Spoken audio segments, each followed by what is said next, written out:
Exploring the unknown. From conspiracies to mysteries, you are entering the conspiracy sector.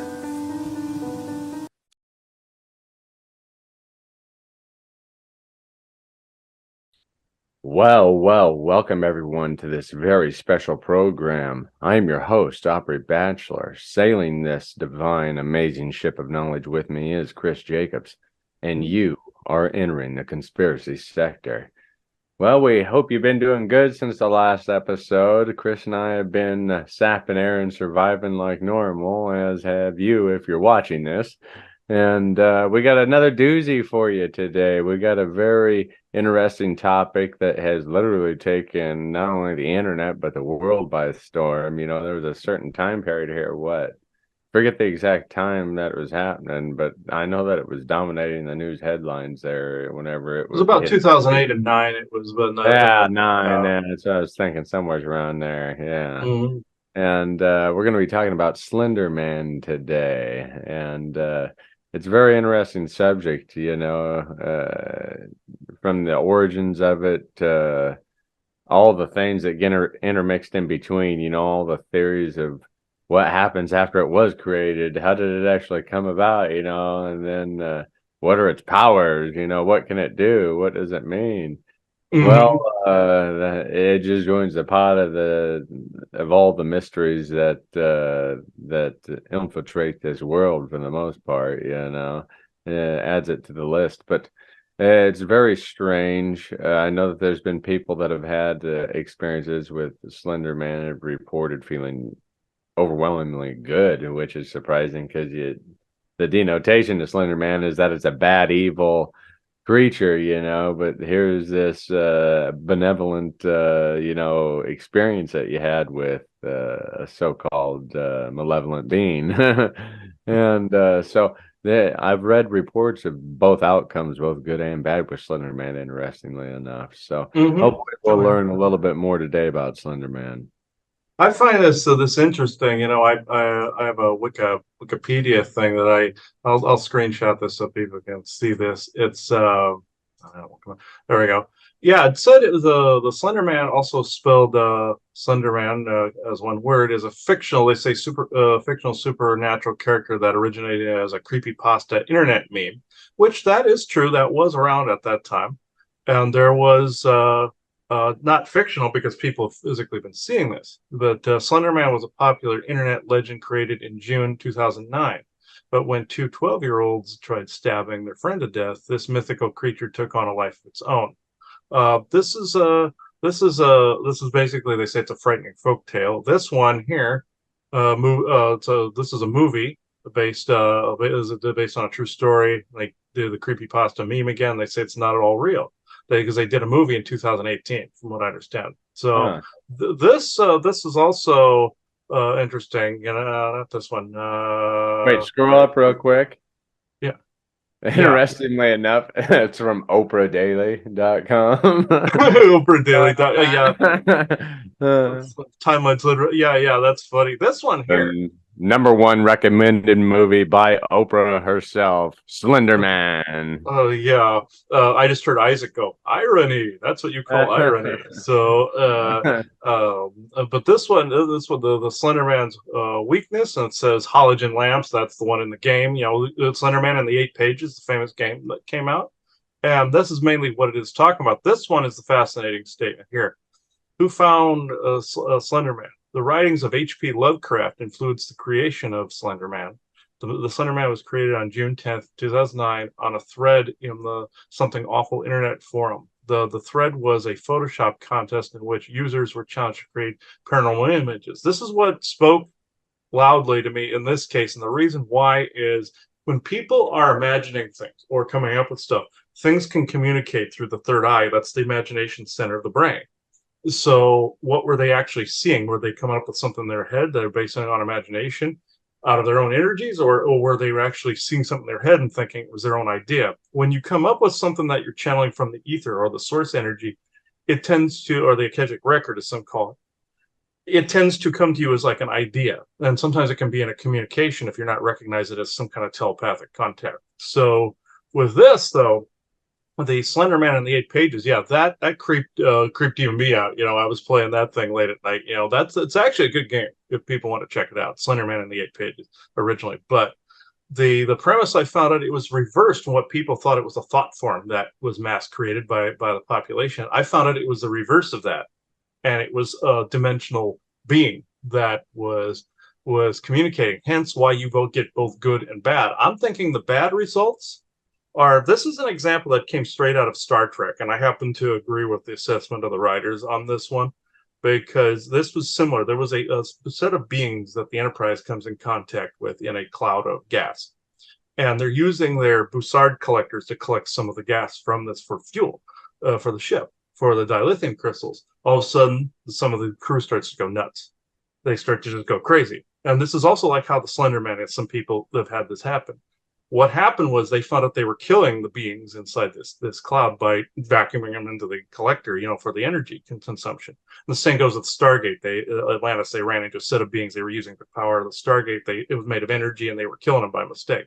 But in this instance, some of the crew members were having weird dreams and visions, and kind of going off in a daze somewhere. Whereas they were seeing this destructive imagery. Some were seeing bad narratives from their own family life, like Uhura saw her family die in like this dream sequence and all this other stuff.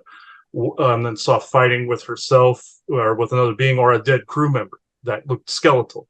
What had happened was these beings were trying to communicate, saying, you're causing death and destruction. We will end up having to hurt you as self-defense if you don't stop, is what they were trying to say.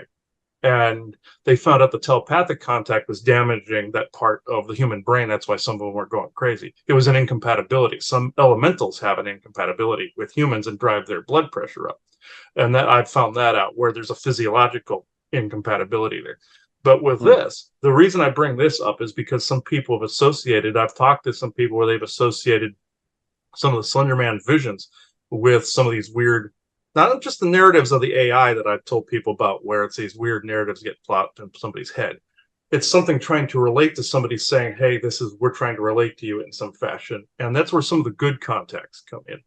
The bad ones can be misinterpreted as saying, hey, you might be damaging the environment somewhere, you might be damaging the ether somewhere, like say there's a nuclear power plant or something that's reaching into the dimensional layers, and some aliens and elementals alike have disabled these things in the past. That's been known to happen. With this, it's some of those bad contacts could very well be like demonic contacts that are trying to mimic Slender Man, or it could be some misinterpreted communication. But some people have projected it out as something awful, so therefore they're getting that back as like a reference, or it's projecting back at them. But I believe in the good instances they're coming across a real cryptid or a real being. I was told in channelings that it was an actual real cryptid. Now, where another show that made it popular, they switched the name from Slender Man to The Silence. This was Doctor Who. And I can't remember which season it was. If people want to go look at the Lake Silencio season with the Doctor and that whole Destiny Paradox plot they had going in one of the Matt Smith seasons. Whereas The Silence looks like a Slenderman gray alien thing in a suit. And Stephen Moffat said he took his inspiration from Slenderman when he created The Silence. And The Silence is where the being looks at you, they're there. You look away from them and you forget it's there. That was The Silence. In that they were mixing Slenderman with like gray alien type of alien abduction type of scenarios. Very interesting how they did it. He fused them together. Just like when he created the Weeping Angels, it was basically a statement against the church, where you look at them, they freeze in place. They're statues. You look away, they're the ones doing the mischief in the background. Wolf in sheep's clothing. So he's good at the symbolism that way. But with Slenderman, when I started tapping into this, I wanted to see what it was. And a lot of the stories are coming from my neck of the woods. I'm in Virginia Beach. So most of it's West Virginia and surrounding. Also, a little bit up into the other colonies, but mostly around in Appalachia. I've been hearing a lot of stuff. And it's been mostly, it's been 50-50, negative, positive. Some people have talked to me about that going, you know anything about this? And I found out it's a dimensional being that was trying to make contact, that then when they created Slender Man in the 8 pages, they figured, oh, voice in the woods was, stalking people through the woods. They've also misinterpreted some Sasquatch stuff in there too, forest people stuff in there as well, and also Dogman tales as well. Kind of got thrown in there. Yeah, I was But gonna say that. No. yeah, all that got thrown into the mix. But the original premise was something was trying to make contact with somebody. Somebody misinterpreted it. I found out up in Alaska, there is a mer species in Lake Iliandra that's up in Alaska. And they call it Illy, the lake monster, but there's a mer species that live up there. It looks like a mix between a tigerfish and an oarfish. If you people have seen the oarfish, it's this Oh long, yeah. and a tigerfish that has the teeth in the front. It's a mer species that's bioluminescent, and some of them have been known to look that way. I came to find out there was a misinterpretation between the Inuit tribes and this species because it was trying to make contact, and all they saw was this creepy looking monster when it was a cryptid. And the Vikings misinterpreted forest people in the same way. They called them like forest demons because of the red eyes and the eye shine. So Eric the Red and Leif Erikson misinterpreted the giant hairy men as being demonic, or something of that nature. So the same thing goes with Slenderman. It's people think it's a fictional thing because I think they'd rather it be that because they think that they see the origins as being Slenderman in the 8 pages and the meme that was online, the contest, the Photoshop contest, but they don't put into account that that's the effect and not the cause. That's what came after that channeling entered our ether and started to spread like a butterfly effect or wildfire everywhere. That's how it works. When something enters our knowledge base or our archaic information, it tends to drop and pop up all over the place. That's why you have so many lawsuits out there that, like somebody said, you stole my patent, you stole my idea, because somebody brought it in as a form of from somewhere else, brought it in as higher knowledge and brought it here. And following the as above, so below micro magic, they brought it back, downloaded it here, and others are partaking in it thinking they came up with it. It was because it was brought here to the earthly plane. The same goes with the Slenderman thing, and but so people got it flipped. I came to find out it's an actual thing that I saw. I was shown what it looked like. It kind of has a form. It's like when it's here, it has a Slendermanish look, like a stick figure-ish. And some land curses can look this way too. So I can see where some of like culminations of poltergeist energies on land, but there's pooled negativity, can look kind of lanky and ghoulish looking. But with this though, the reason it doesn't take a complete form, but you feel like it's following or stalking you, is because when something crosses a dimensional threshold, it's kind of a being coming from one set of physics to another set of physics. And like some ships, even dimensional spaceships, when they cross the threshold, have to obey our laws of physics. And when that happens, it may take a form that our physics can conform it to. That's why they say some beings say our physics are limited, like other dimensional beings. The prime examples, if anybody's ever seen the show Farscape from years ago, the Jim Henson show Farscape, there was this ancient being that follows the character of Crichton around periodically. And he's when he comes into to our dimension, he looks like a weird like Muppet or something, like that. And then he can shapeshift to make himself look like the character of Crichton's father. He can change form. He's a face changer after that. He said the other form isn't necessarily completely me either. It's just how your physics are conforming my energy matrices. And I'm really, from another dimension. And I look and feel totally different, and Crichton ends up encountering one of them in their dimension, and they do look different. They tried to make them look kind of like grayish humans with the black eyes, like old men with the black eyes, like kind of like a gray human mix or Orion mix. They were kind of going that route, but like a Fomorian wizard mix. But that's what Slenderman is, going from one dimensional layer to ours. And the form it takes here is this weird, long, tall cryptid that can only stay in our dimension for a limited time and tries to communicate. And how people interpret it is how it kind of reflects back at them. And they may be sensitive also to our thought forms as well. And so they've been accused of being a thought form as a result.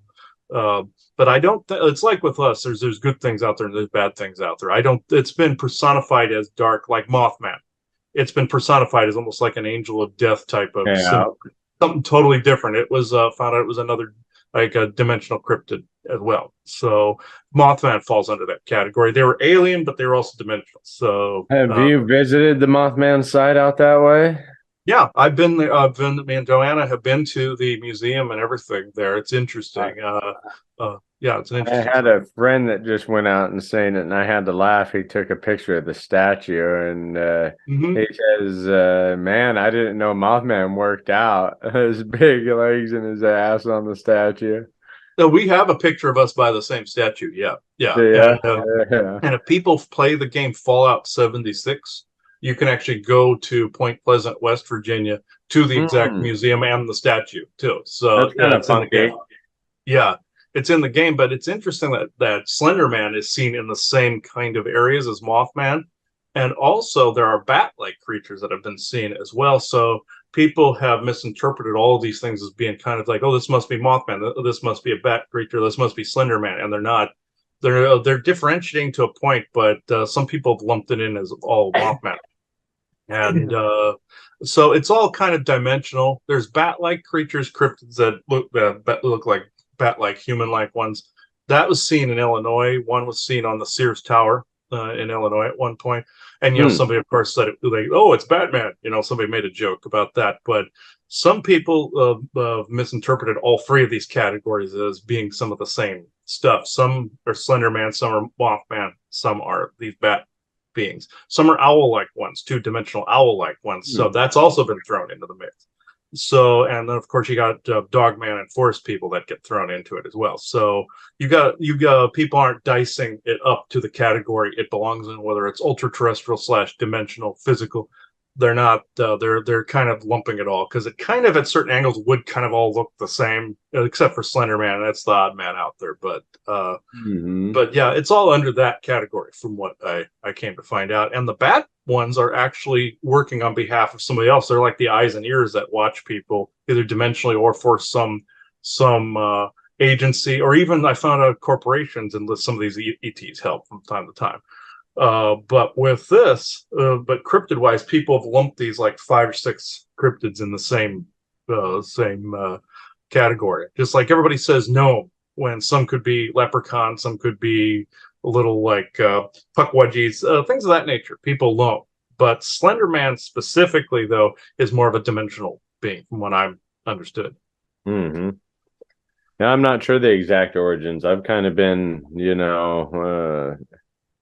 reading, looking into it, and hearing about it over the course of the last decade and whatnot. I'm kind of leaning that way a little bit. But, of course, there's the theory of tulpas, the theory of demon, the theory of even now there's an interesting theory going around that artificial intelligence will advance Slender Man to a new whatever it transitions into, from like holographic type tulpa type figure. Yeah, like an AI induced one. That's from also a larvae to a caterpillar to a butterfly. What's its neck? What will it morph into with the assistance of exactly AI? That's also lumped into the category as well. That's another category. They all are. It's weird. They're all interconnected. It's like a cobweb.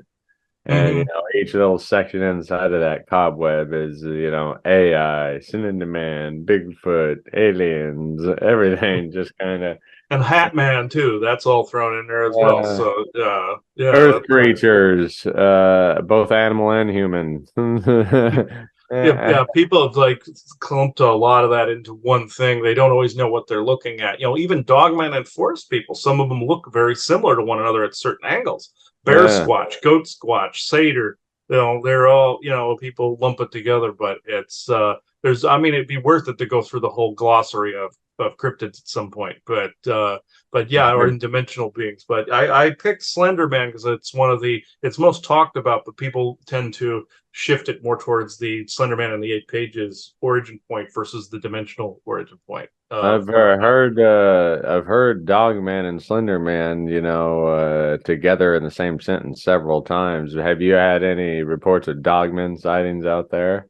There's been Forest People and Dogman sightings all up the East Coast. Yeah, the up towards the further north you go, though up towards like Massachusetts and Maine and Connecticut, Rhode Island, Delaware. When you get up in there, the dogmen have different look reports up there. Further down, you get more the werewolf looking ones, the classic ones, and you Yeah. get like some of the push in face ones like Chewbacca down here in Florida. That's where the word Wookiee came from, where Lucas got that one. It was Wauki, or meaning swamp creature. So the Wookie. Seminole came up with that. But further north, you get ones that look more like hyenas in the face. Hmm. They're like a little more localized tribe. Like you have people in different regions that look differently.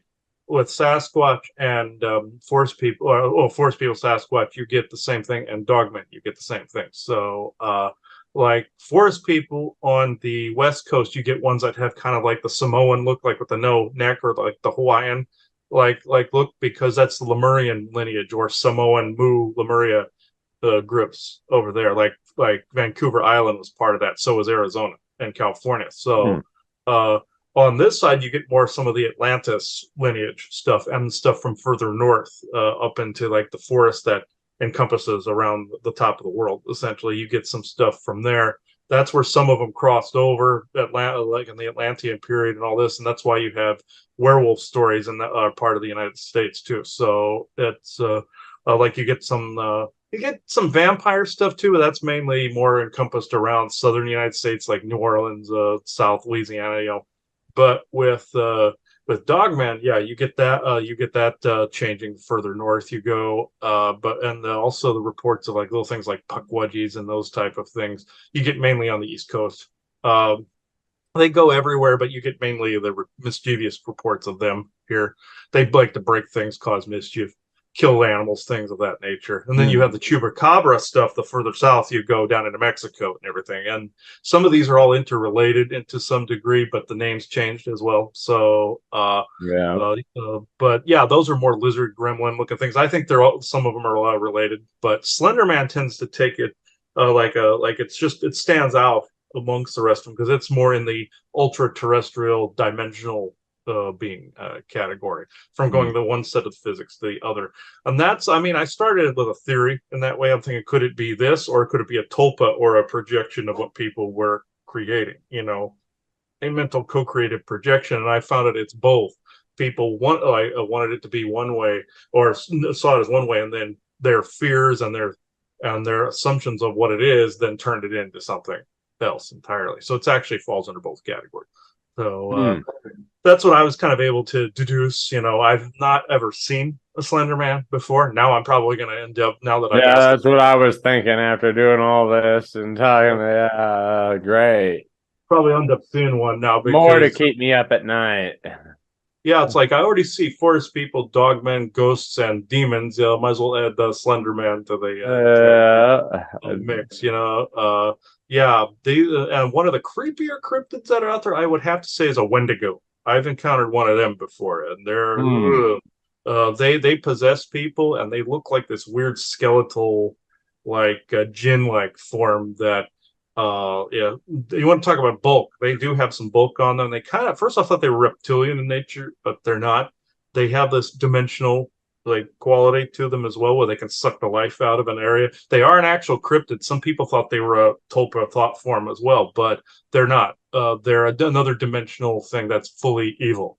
It's been created by somebody. I don't know the complete story behind who created it, but it came in. It can drain a person. That's why the cannibalism thing took hold with that, because that's one of the creepier bad guys that are out there as a Wendigo. I do not wish that one on anyone. They are very creepy. So Slenderman, I have my intuition tells me, yeah, it's 50-50 where there's good and bad in there.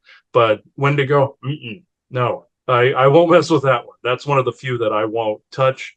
And some vampiric entities like that, like there's this plant-like one I hate dealing with too, where its origins were from medieval Ireland and medieval Europe, where people would put tar water out and drink tar water to repel this weird cryptid. They thought it would get inside of them and put spores in them, and it looks like a Venus flytrap. Or if people see the movie Blade, where it's a vampire that the jaw opens up and it opens up from like this.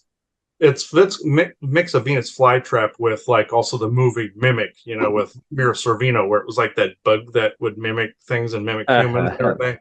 It's kind of like that.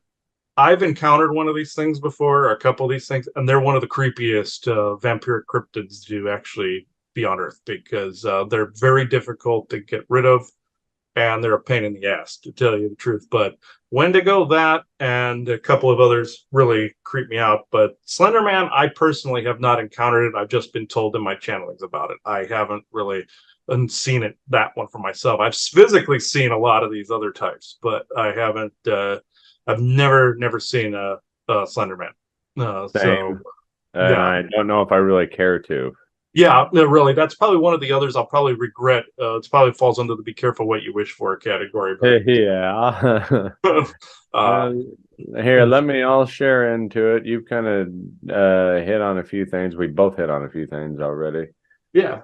This is the Legend of Slender Man, all right? And it comes from allthatisinteresting.com, and it's an article by John Kurowski.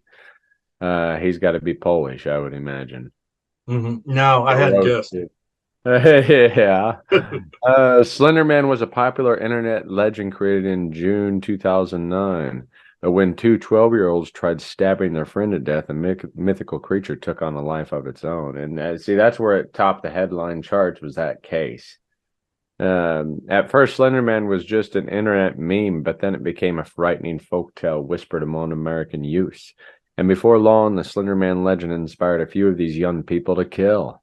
But how did a fictional character created on the internet cause so much violence, and why did he become so popular in the first place?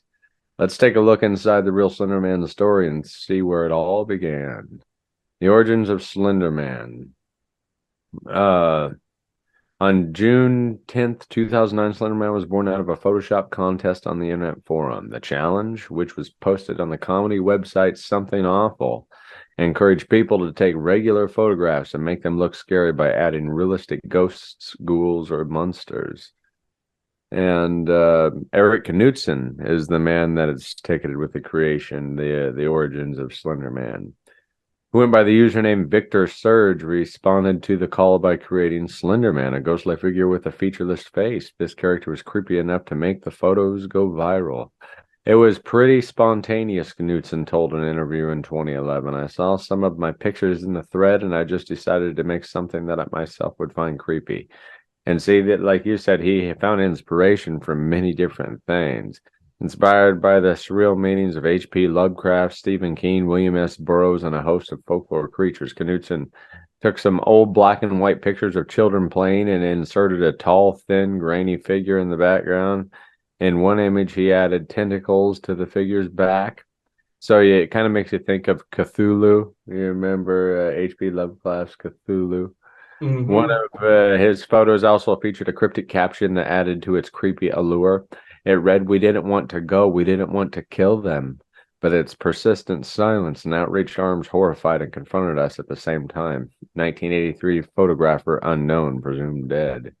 Knudsen never could have imagined how many people would be inspired by the character, or that some would take their enthusiasm too far.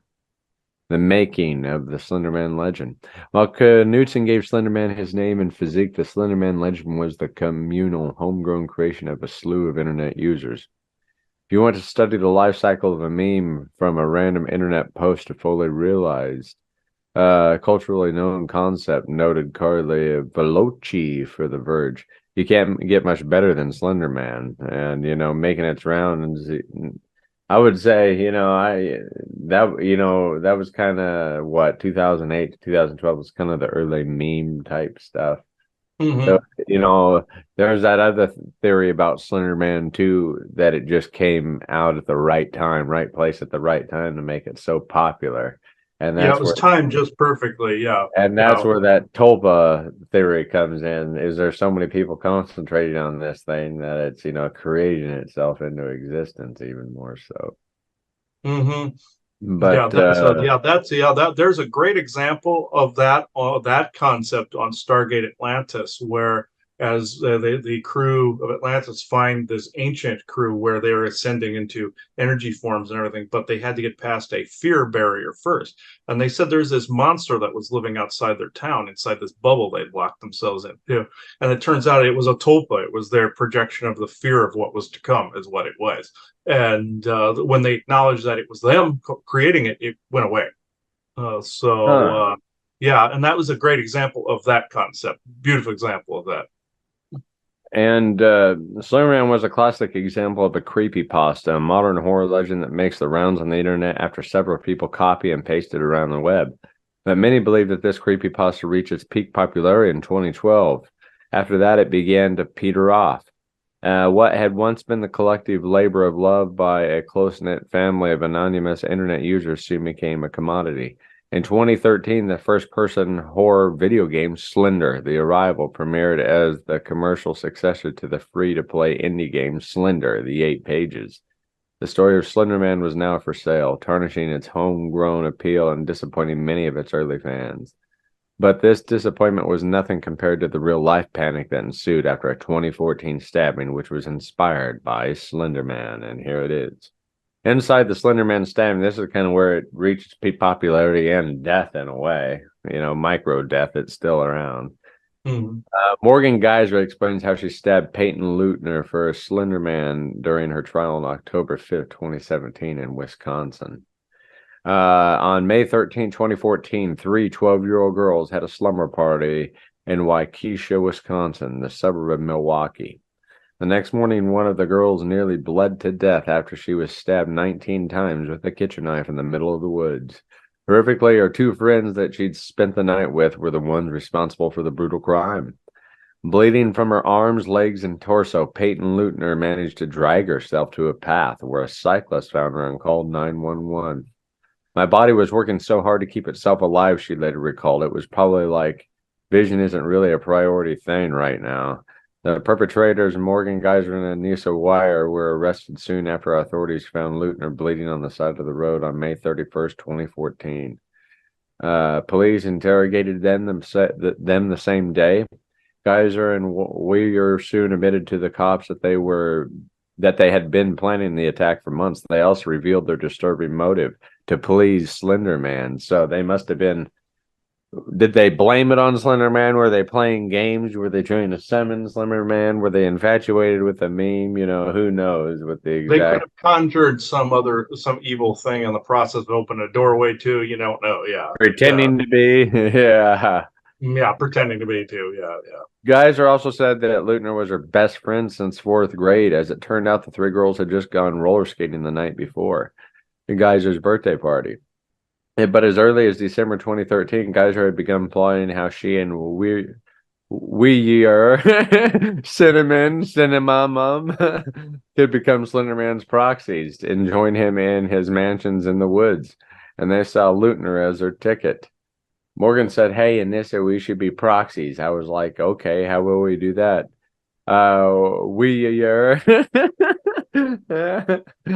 Some names, I tell you. Yeah, really. Then when Geyser told her about her plan to stab Leutner, and that is a weird name. Yeah, that is a weird name. Yeah. Enthusiastically agreed. He just. But yeah, I can't believe it. Crazy teens here. Makes me think of that song. I'll have to think of it before the end of the show. But these two friends ended up getting in trouble. The nice thing is the girl that got stabbed 17 times, she ended up living and thriving now. So that's basically the start and creation mythos of Slender Man and what it kind of evolved into in a short time period, really. Mm-hmm. That makes sense that people would try to conjure it after a period of time. Some people do stupid shit, when they're amateurs, they'll bring out a Ouija board and try to contact, which that's not recommended. That just gets Draco demons and Jinn. You have pendulums, but you can be safe with that. Ghost boxes you can be safe with too, with limitation. But with this, when you're trying to make a fun game out of it. Yeah, I'm fascinated with the mystical arts and the occult too, but you have to be sensible with it. And could they have brought something through that tried to identify itself as a Slender Man? It's like, yeah, I'm this, and it caused that whole chain of events. Draco demons do that a lot. Yeah, they could have definitely brought through a demon of some kind. Or they could have just blamed it on that, just so that they could lessen their sentence with the prosecutor as well. So they could have just lost it a different way, or it could be all of the above. Something was causing people to get into a more angry, hateful, depressed, sad mindset, like the demonic entities do, and cause the pendulum swing. I feel it's all of the above, but somebody was screwing around. It's always an amateur. I found when I was in Nebraska, there was some people in our apartment complex screwing around with a Ouija board, and I was wondering where some of the demonic garbage was coming from. And it's because somebody not only messed with the Ouija board, they didn't close the circle off, and it caused a big fight. I saw an episode of The Unexplained one time that if you open a circle of a ritual and you don't close it, and this is why we always clamor on about this concept, is because when you open something, you have to close it. It's like with any door, what could walk through it, if you leave that open. So with my channelings, I always do this. And, like I always say, I open this circle to true benevolence with no conflicting agendas, which tells me, since we're about to channel at the end, that's smart.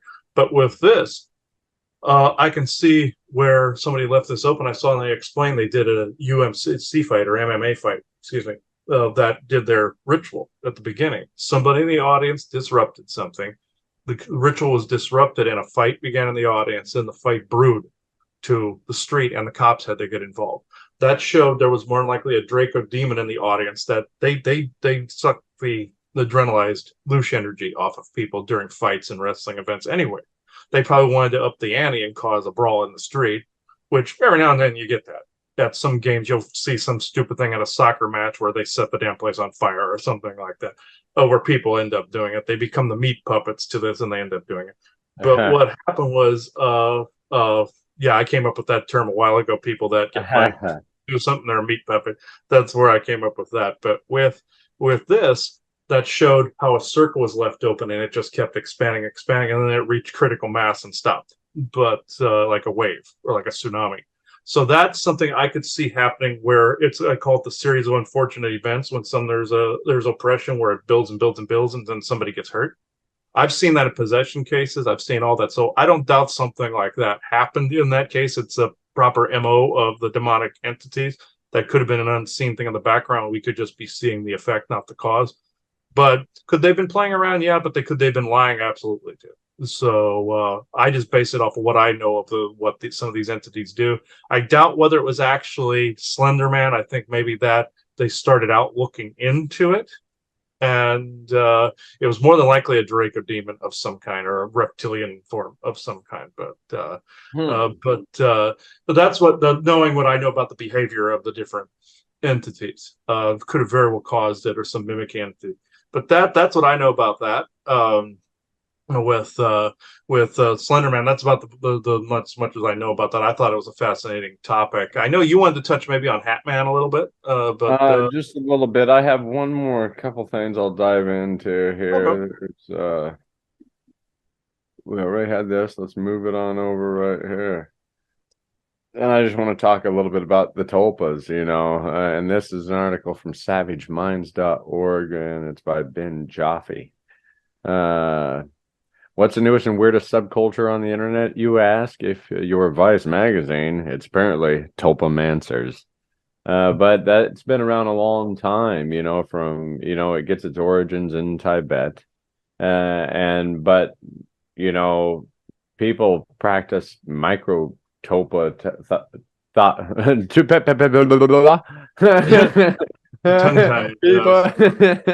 people practice kind of tulpas all the time. There's a lot of weird tongue twisty things going on. Like meditation and yoga, prime example. You're just focusing on whatever your intention is. That's a microtulpa. Maybe something that you're trying to get to come to life.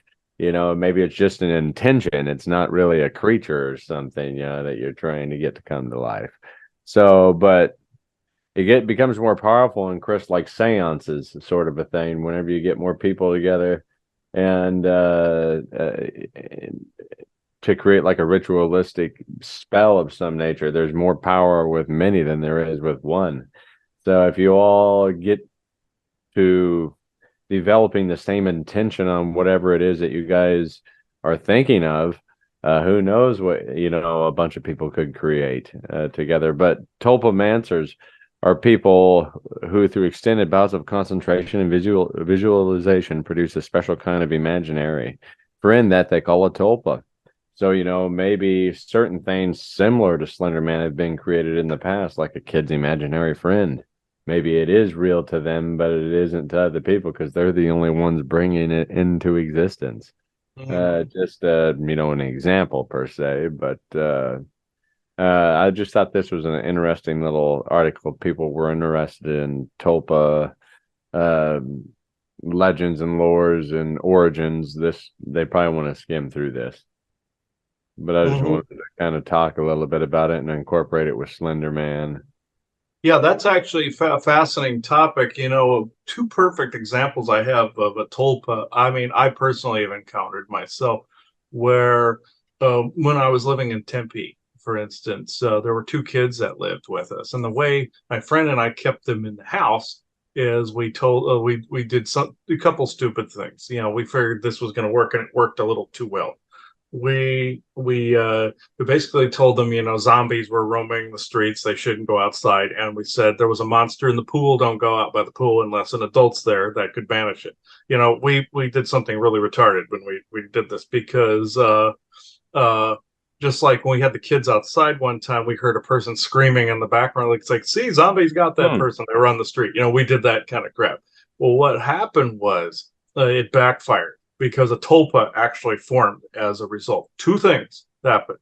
One, the pool formed an actual portal in it, and there was demonic entities that would come through there, because we said monster to kids. Kids believe things so vividly, they so perfectly, more than adults, that they were able to bring through like a tulpa form of this, and the other thing that happened was based on an actual ghost case that was on the property, where the kids kept saying zombies, because we said zombies, they said zombies. They're like, no, we were fibbing to you. We tried doing that. We tried playing damage control after a little bit when they were a little older. But what had happened was with this started out as a murder suicide case that happened in that very house that we were in. And this particular case was very creepy. This is one. I also saw this weird monster thing in the pool. I had to disperse the tulpa when that happened. But this other thing was a ghost that was very zombified, because what the kids were seeing, I thought, was just their thought form that was created. But on the flip side, this guy had killed his wife and child.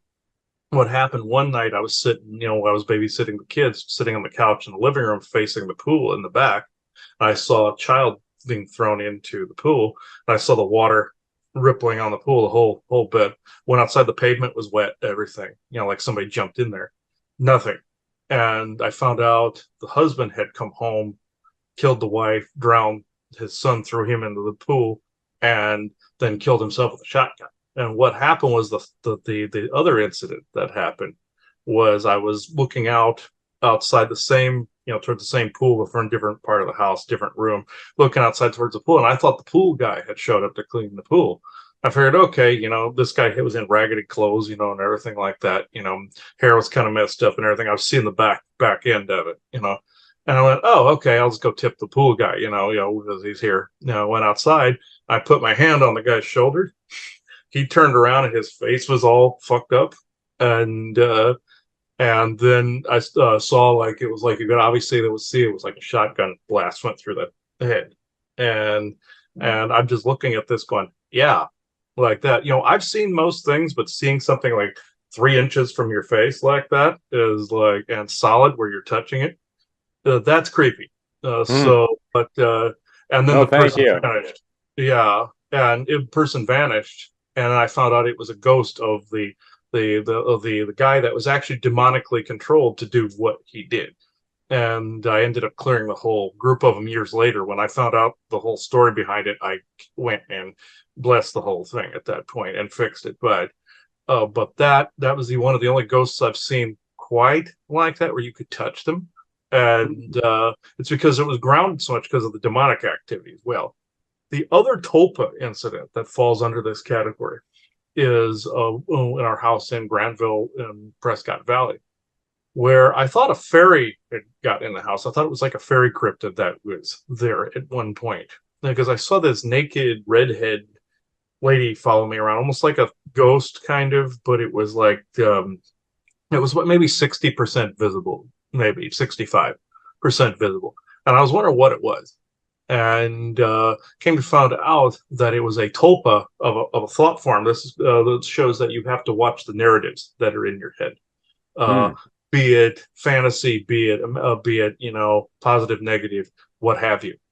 Because what happened was I'd let a narrative play out of my head from a being that was trying to co-create something through me. Most entities try to use us as a projector to put like a meat puppet to project their own will, since they can't do it completely.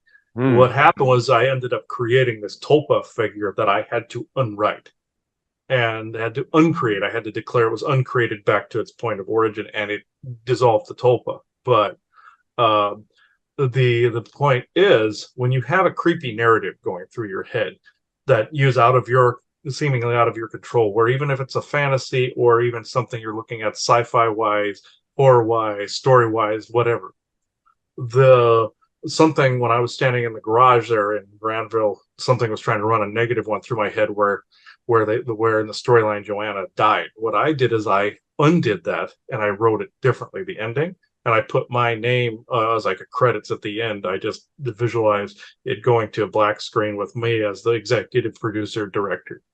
And when that happened, then I faded it to black in my head.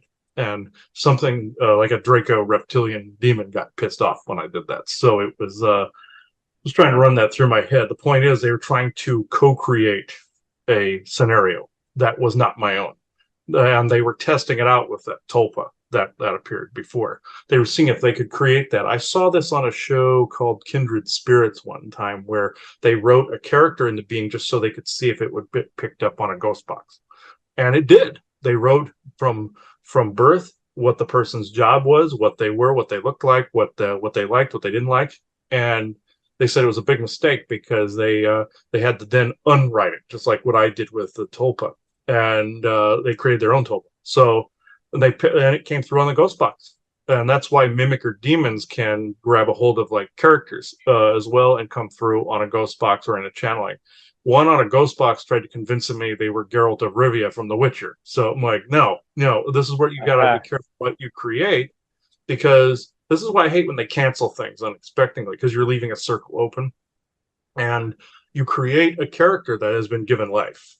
And then all of a sudden you cancel a series, you have this open-ended thing that now you have to either uncreate it or close it and create the rest of it. Like when they created the show the Visitor, for instance, with John Corbett, they in one season they were able to complete the whole series with a movie at the end, and instead of just canceling it, they knew it was going to be canceled and they completed it. That's why I wish most places, they know when something's going to be canceled, they complete the circle out, because you prevent a lot of these weird tulpas from forming. In that case, another person in Japan tried to create a horror movie, and they did a jinn ritual in the movie. Hmm. There were real demons that came out of that and started possessing the crew because they didn't ward against it, because they didn't think they had to. So I've seen multiple versions of tulpas, conjurings, everything when they weren't intentional, because of real things were trying to project through the creation, the co-creative abilities of people, and come out in the creation itself. And it's happened numerous times, where people have been hijacked and they be turned into meat puppets, and they end up creating something for a demon or something else. I've had personal experience with it. It's creepy, but it can be fixed. It can be rectified, unwritten or uncreated. So, because if you can create something, you can undo it. You Yeah. just basically, sometimes it's like unfrying an egg, but you can't be successful in doing that. Yeah. Unless if you have the brand new nonstick pan for that can be yours for 3 payments of $49.99. Right. Uh-huh. Well, let me do one more thing here, then you can take us out if you'd like. Let me go do one more thing that might be sort of insightful for people. Right here, go here. And we shall go here. This is article from dreamanalysis.org, and it's a dream about Slender Man meaning. So Slender Man does appear in your dreams, which has been common for people. This will kind of give you some insight on what might, and if you do dream about Slender Man, please let us know, what happened. If you've ever had any experiences, comment them down, that way we can all figure it out. It'd be interesting to hear about. Dreaming of Slender Man can suggest many things. Slender Man featured in a dream is a lucky omen, but it can also be a bad omen. Our dreams are not just random sets or sequences of events occurring during sleep. They have a discernible connection to reality. And there's kind of an eerie picture of Slender Man, all dappered out. Number 1, if you dream about Slender Man being caught, denotes suffering bodily and mentally. 2, what does it mean to dream about Slender Man is exercising. Implies that you are feeling disconnected with one of your parents. So it's kind of weird. If somebody wants to go read through all these, I'll just read some random ones. If you dream about Slender Man is speaking indicates psychological transitions or emotional progress. What does it mean to dream about Slender Man is eating food? It indicates that you will need to get involved to train others or perhaps be trained yourself. Number 16, like I said, I'm just going randomly.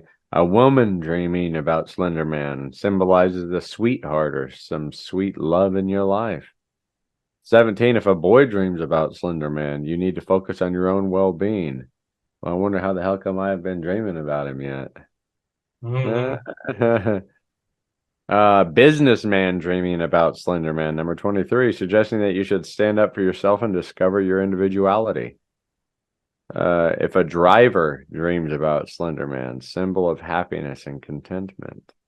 So that's interesting. How is that has that array of different meanings now, almost like tarot card meanings in its own right. Yeah, and in Slender Man dream states, like tarot Slender Man dream state. Yeah. I'm surprised nobody's created a tarot deck of Slender Man. I'm thinking I may be giving somebody an idea here, but hey, just like you need to invent it, like you said earlier. You know how many times there's been at least 5 or 6 times, and I even forget what it was, but I know I came up with the idea for something, and then 6 months later I see it, and then I'm like, what the hell?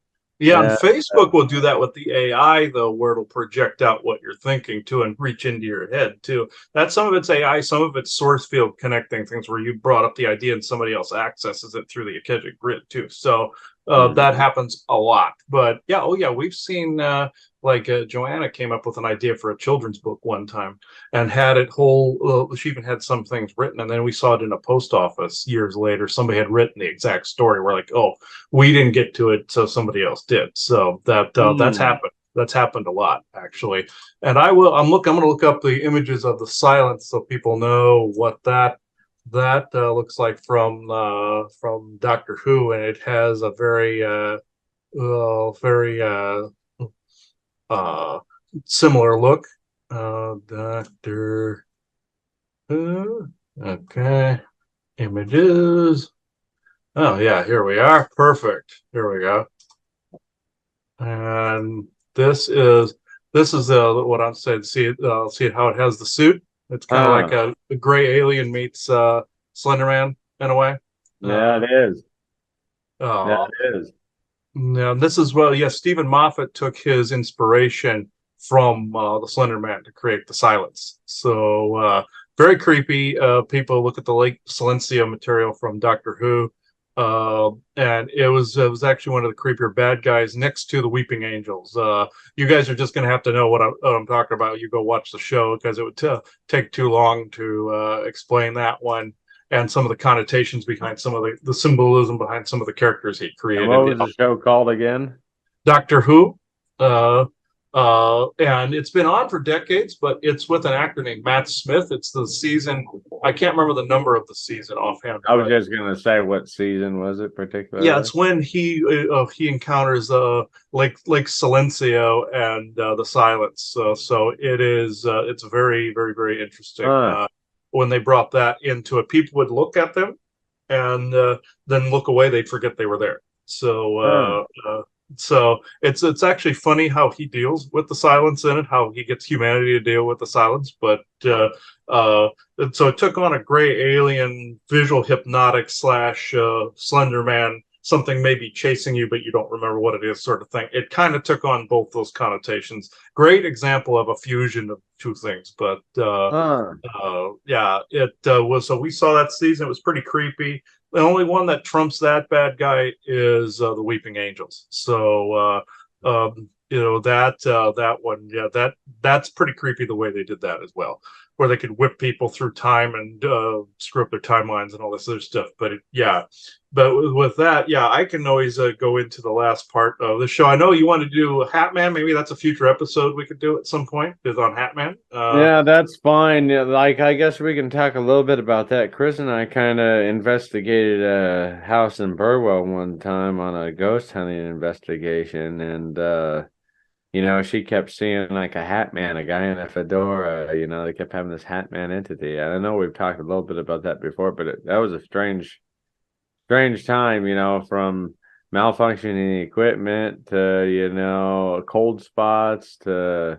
It was just a weird deal. We never seen the apparition. I know I never seen it that night, but supposedly we did a Hatman investigation, and Hatman is very similar to Slender Man in many ways. Those two mhm. could be cousins, apparently, in a Yeah, way. the harbingers of doom, where people have seen them as different. They're slightly different. Where you have the guy in the fedora kind of takes on a Men in Black kind of connotation to it, and some have associated Men in Black with artificial intelligence and alien and reptilian stuff, as well as just people, that are wardens of the whole illusion, essentially. And that's essentially, you could say, they're wardens. In this, the Hat Man is more of like, it could also fall under Topa as well, where they've where they people have like projected this image of like Men in Black type of thing, a warden or a demonic type of representation of that. But I found out it was both AI nano related and also demonically related and dimensionally related. So it's like Slenderman in that respect. So, and also Topa related. It's all of the above. So Hmm. but they've been created. They can say they're a created being, but then they became their own thing, kind of like the Jewish people created golems, for instance, and they did it as a protective type measure, and golems became their own cryptid entity, rock entity after a while, and fire Hmm. and it's earth, air, fire, and water type of contracts that have been created. So you can that's another form of a tulpa right there as a golem, but the Hatman falls under that category. It's kind of almost like a warden of thoughts or a warden of like this falls under the Men in Black cases. Think for a second that like anybody that's seen a UFO, and this is pre-computer age, by the way. There was a case where a guy was typing a letter out to say what he reported for a local station one time. All of a sudden, two Men in Black are at in his office. They didn't let him in or anything. He's like, "How did you know I was doing that? I was thinking it."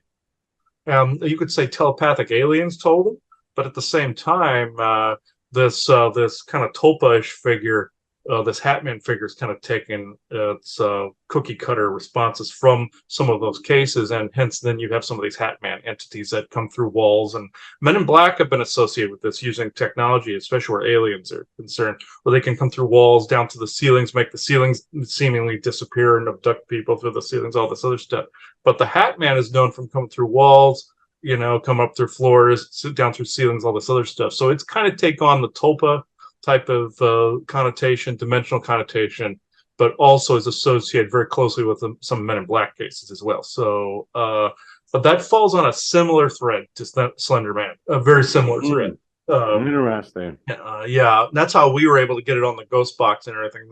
Talking about the Hat Man. I don't have those recordings on the YouTube, anymore, but I could make that particular one available as well. Again, maybe even attached to this recording too, since we're talking about it. I could put it on the end of that. It wasn't very long where the Hat Man thing was mentioned, so I can always add it. So, but yeah, but I think we've reached that point in the show where I can actually bring someone through and talk. And Good.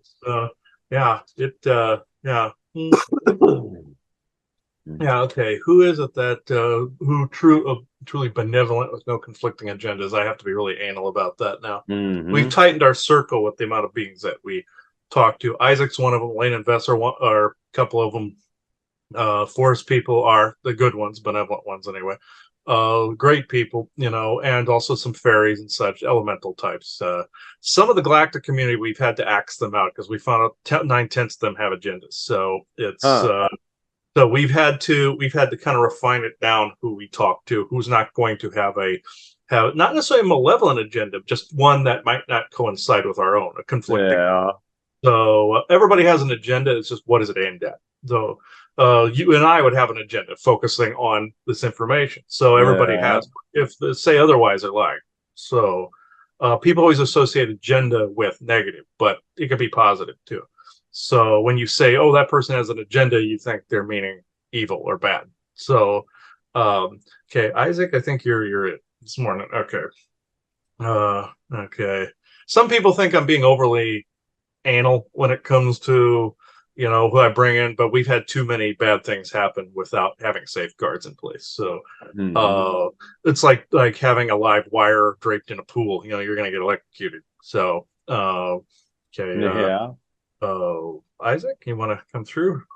Yeah, and weird energies coming about during the end of the retrograde time. The 7-planet retrograde ending recently. Today's 9/13/23 when we're filming this, and you can still feel some of the feathering of the retrograde about. So that's supposed to end. I'm thinking either today, tomorrow, or the next day. I don't know which one it is, but they tend to have weird, dubious timings on some of these things. But okay. Isaac, yes. Yes, I know. I have to shut up so you can come in. Yes. He rags on me a lot. So, ooh, there's some major interference today.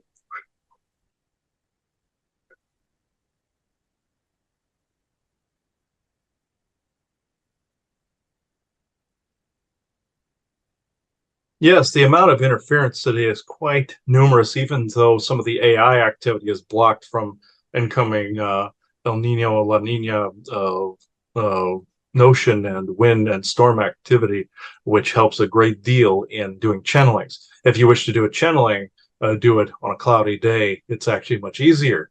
You would think the sun would be burning off some of this negativity, and it does. And also the calm of night, that can work. Best times to do it, not during a lightning storm, don't be stupid, but in where there is overcast. That's actually a very good time to do some channelings. And also the fact that we're approaching Halloween here soon, in roughly over a month from the time of this recording. The Slender Man is actually a very interesting case. One of the Force people he spoke to, named Seamar, talked a little bit about it, but not a whole lot, saying that it was a cryptid and not just a tulpa. But there are tulpas that are being seen as well, whereas people are projecting this very thing and creating things they probably should not. This would be this falls under both be careful what you wish for category, as well as be careful and mindful of the thoughts and what you bring to the table and what you create. What you create can often either take a life on a life of its own and control you, or harm others. I'm not saying be paranoid, but I'm just saying be mindful and ward your writings and ward things, basically saying no negative conjurings will come out of this. Not everybody does this. It's just mostly an intention, I would say, if you're doing this from the heart space properly and saying there is a certain intention towards this, but some things can conjure no matter what you do, and you have to put the worded words in there. But with Slenderman as the entity, as he was saying, both the tulpa and the thought form have been visually seen. The tulpa has been seen. I can tell you the differences between the actual cryptid and that. The tulpa has more of the silence form and the weird, creepy flesh-like forms, or the egg-shaped head. The actual cryptid is more of a whitish type of milky form because it's not a light being per se. There's no such thing as a light being or a shadow being. It just means differences in frequencies and what people can see into what they can't. This is why some ghost pictures have a weird ghost, the classic ghost like a sheep looking thing, because it's actually another Doctor Who reference where the doctor took a picture of a ghostly form and peeled back the frequency layers and saw a human on the other side of this human form because the frequency was so vastly different from the point of the photograph origin. The same goes with the Slender Man. He is dimensional, but there's also a vast frequency difference. So if you caught a photo of it or a glimpse, you would see this white, lanky, almost wispy finger and long-toed, long-finger type of egg-shaped thing. That is a being passing through this dimension that has more in common with yourself than anything else. But the physics aren't the same. It is not a physiological similarity. It's other than 2 arms, 2 legs. But here's the catch. When they come into this dimension, they take on that form because that is part of the physics of your third dimensional state. Some people call it third density, but that's not entirely accurate. When they come across, it's like the Farscape reference he made. It's exactly like that. The tulpa is a reflection of the person's fears, like the Stargate Atlantis reference. The Slender Man, the dimensional being, will, if you see it, it will have a wispy white look. Now, shadow beings in general could be pretty much anything, as can the wispy looks.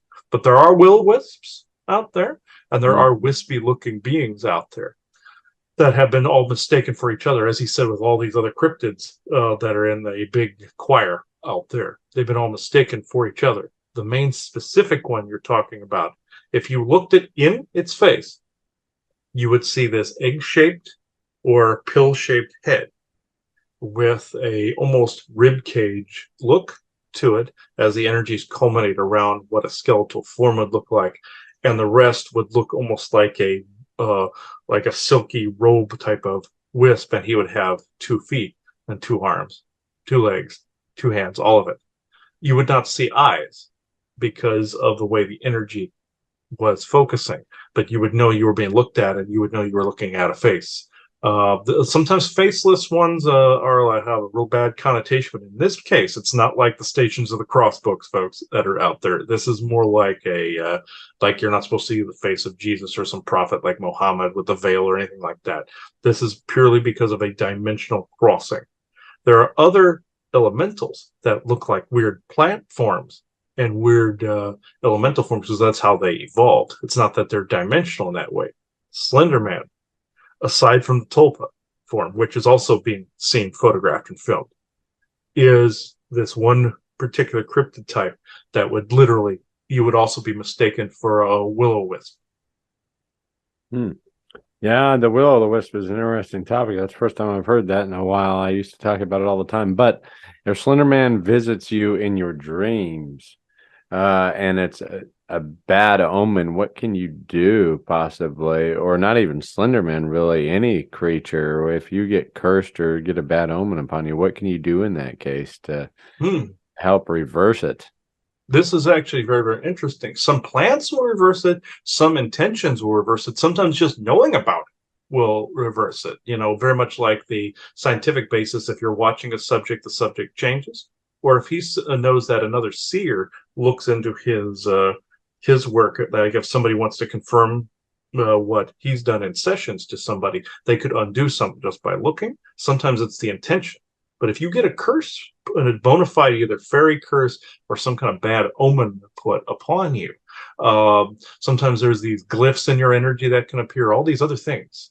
There are a couple of things. The intention, as I've said, visualizations of conjuring a fire and ice combination within you and burning out any symbols or sigils or curses. And also, one could get another person to look into it like himself, but if you're caught alone without any of those things, if you see the bad omens in dreams, if you have dreamtime invaders, the important thing is to kick them out of your dream space. That usually means also doing the dreamtime revocation, basically revocating any and all agreements made in dreamtime with any malicious being and or beings. That usually means if you've accepted food, going into a door, opening a car door or a building, some other being has opened this for you. They're trying to put a contract or curse on you. It's usually just as simple as revocating that particular curse. And usually the Dreamtime revocation does this very thing.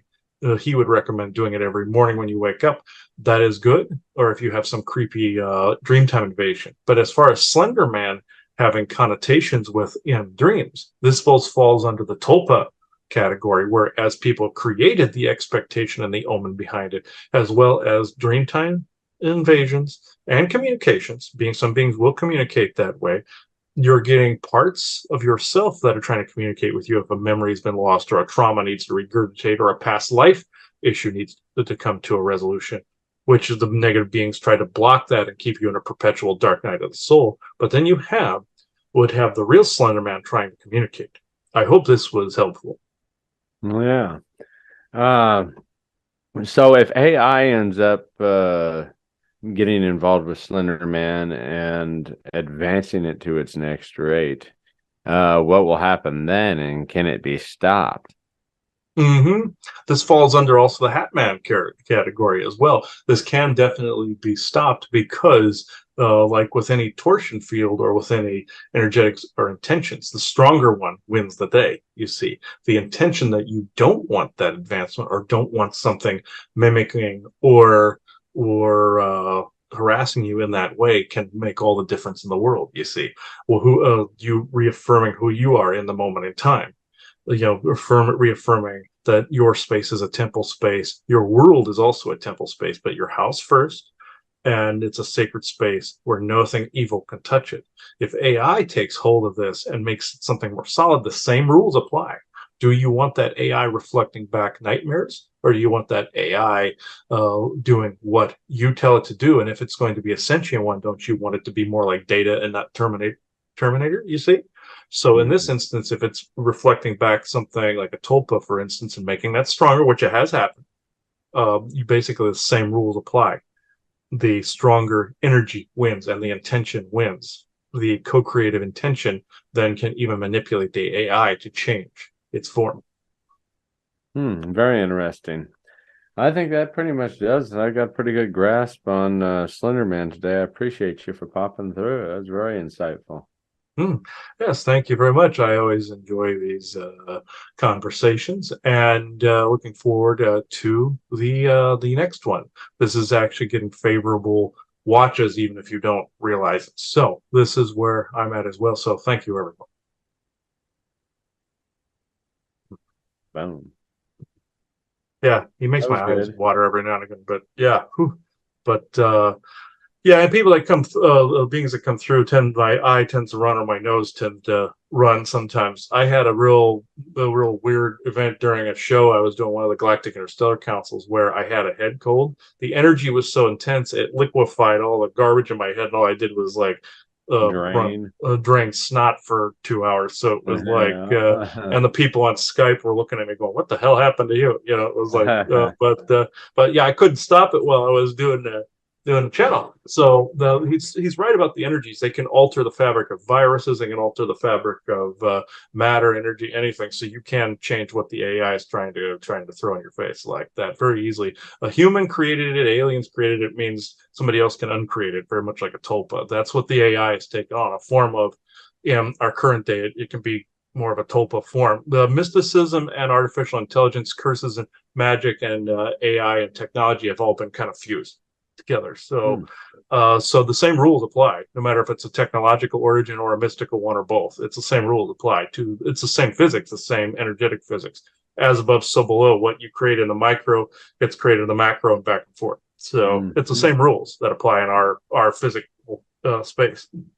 And here we all are, a microcosm of the macrocosm. Oversoul to the avatar. Yeah, exactly. And what you can do is what people are doing now is mantling those two ideals. That's the people try to say ascension, but it is really mantling and grounding that and changing your perspective in the current moment, mantling the good parts of the oversoul, the good parts of the avatar, and bringing them here and changing from you changing, you change the space and the world around you past that point.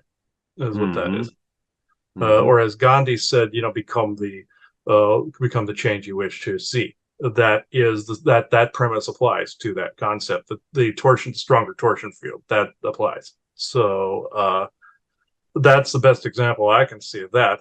But did you have anything else to add, Aubrey? Then we can take it out. I just checked everything. I think I talked everything I wanted to talk about on the list. So I think I guess so we'll leave it at that until next time. But let us know if you've had any Slender Man encounters. Let us know if you've had any other creepy encounters in between the last episode and this one.